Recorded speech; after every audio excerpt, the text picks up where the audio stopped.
जिंदगी दो पल की। शायद यही सच्चाई है। क्या एक सुबह की गुड मॉर्निंग आखिरी मैसेज बन सकती है? क्या आसमान में उड़ान भरने का सपना जमीन पर लाखों दिलों को तोड़ सकता है? और क्या किसी बड़े नेता की मौत के साथ साथ एक 25 साल की लड़की की उड़ान भी हमेशा के लिए रुक सकती है?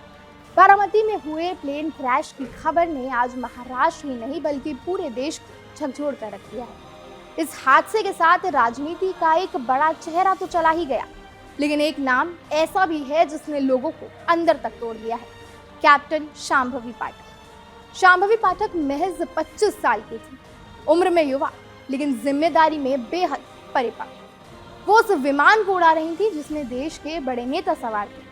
शुरुआती पढ़ाई उन्होंने भारत में ही की। उनके जीवन में अनुशासन और उड़ान का बीज बचपन से ही पड़ गया था।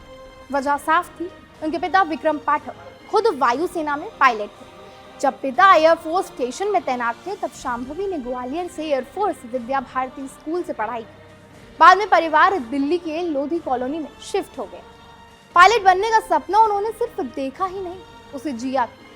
मुंबई यूनिवर्सिटी से एरोनॉटिक्स और एविएशन साइंस में बीएससी की पढ़ाई की। इसके बाद जब बारी आई असली उड़ान की तो शांभवी ने देश से बाहर जाकर खुद को तराशने का फैसला किया। New Zealand international commercial pilot academy में उन्होंने कमर्शियल पायलट की ट्रेनिंग ली। 2018 से 2019 के बीच उन्होंने यहाँ प्रोफेशनल फाइलिंग की बारीकियां सीखी और न्यूजीलैंड सिविल एविएशन अथॉरिटी से कमर्शियल पायलट का लाइसेंस हासिल किया। 28 जनवरी की सुबह जब वो उड़ान भरने वाली थी, उस दिन ठीक 6:40 पर उन्होंने ग्वालियर में रह रही अपनी दादी को सिर्फ 2 शब्दों का मैसेज किया, गुड मॉर्निंग।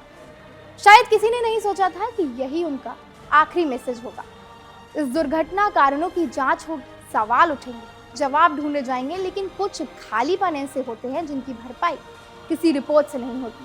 शांभवी पाठक की कहानी सिर्फ एक हादसे में खत्म हुई जिंदगी की नहीं है। ये उस भारत की तस्वीर है जहां बेटियां आसमान की कमान संभाल गई, जहां वो जिम्मेदारी, हुनर और हौसले के साथ आगे बढ़ रही है।